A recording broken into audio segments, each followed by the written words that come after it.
Scripture says each of us has been given gifts from God. And those gifts are not to be held in for us, but they're to be used in the church, in God's family.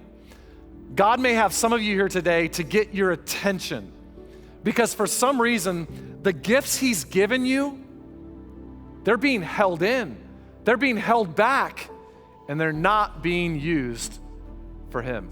Our differences often cause us to get on each other's nerves. You ever been there in your family?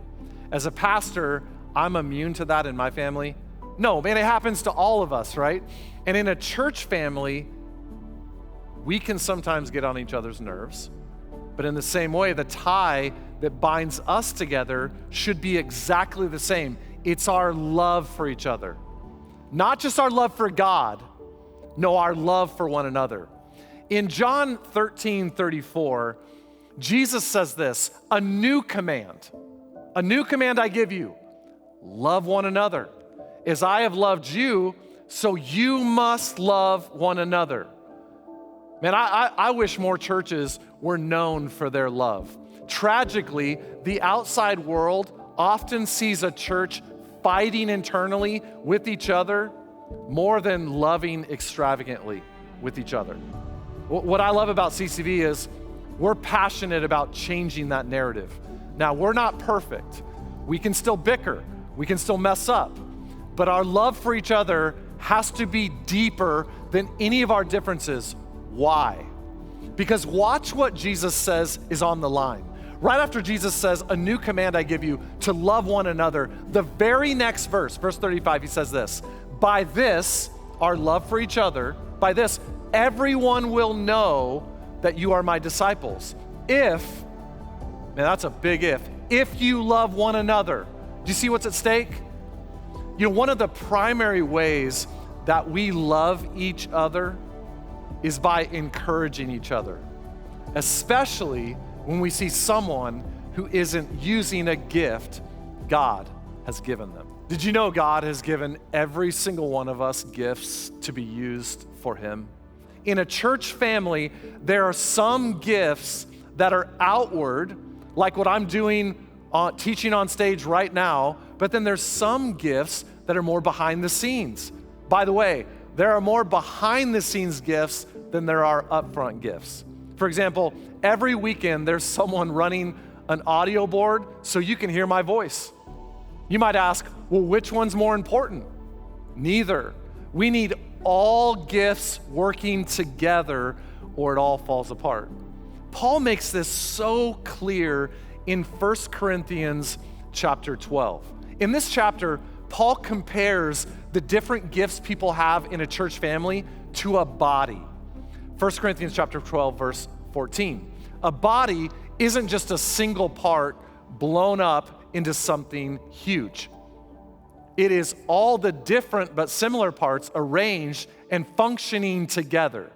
If ear said, well, I'm not beautiful like eye, transparent and expressive, I don't deserve a place on the head, would you want to remove it from the body? We'd be like, of course not. And if the body was all eye, how could it hear? If all ear, how could it smell? As it is, we see that God has carefully placed each part of the body right where He wants it. But I also want you to think about how this keeps your significance from getting blown up into self-importance. That's good. In other words, don't ever think one gift used in a church is more important than the other gifts. Let me make this practical. A lot of us think that the sermon is the most important part of a church. Did you know study after study shows someone new to church makes up their mind if they will ever come back before they ever enter the auditorium? They're watching how they're treated in the parking lot, or are they greeted on the way in? Does this church seem friendly? Is it clean or run down? How easy was it to check in my kids? Did I trust them? Is preaching important? Of course. But every other role in our church matters just as much. So God has given all of us gifts that He wants used in the church family. 1 Peter 4:10, each of you should use whatever gifts you have received to serve others as faithful stewards of God's grace in its various forms. God has given each of you a gift from his great variety of spiritual gifts. Use them, not for yourselves, to serve one another. You have received a gift from God. It's been received from God, not to be kept, but to be gifted to others, especially in the church. We're supposed to encourage and push each other to use our gifts for God's glory. Hebrews chapter 10 tells us, and let us consider how we may spur one another on towards love and good deeds, not giving up meeting together as some are in the habit of doing, but encouraging one another, and all the more as you see the day approaching. I like the word here, spur. If you're a rancher, if you've ever ridden a horse, sometimes a spur's needed. The Greek word here for spur literally means to make someone uncomfortable so they start moving. They start using their gifts. My guess is some of you today, you need to be spurred on. Because honestly, you're sitting on the sidelines at CCV. You're not using your gifts. You're not serving anywhere. This is when it's tough. Maybe you want to use your gifts, but it starts to collide with other priorities or people around you. But in a family, this is where we have to look to God and yield to each other to find a way. Because when you recognize the gifts God's given someone else, you will go to great lengths to help them use them. You know, we may not understand the passion and giftedness that God has given someone else in the church, but we should be willing to try to learn. That is exactly what family does. We spur each other on. We encourage each other to use our gifts, and we sacrifice for one another. There's someone here today. You have gifts that are being held back from being used in God's family, the church. And I want to spur you on today. Maybe you've always wanted to serve with kids and students, but you've doubted yourself.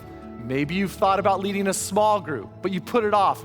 Maybe you've thought about being a greeter or working in our parking lot or maybe on our production team or even serving with our special needs or Stars Sports Ministry. Maybe you used to, but you stopped. God's gifted you, and the church family needs you. Hey, for some of you here today, you see someone around you that's not using their gifts. Go spur them on, not in an aggressive, but just in a gentle way. Just spur them on and tell them how much you believe in them. Because in the church family, we aren't complete until everyone is using their gifts for God's glory.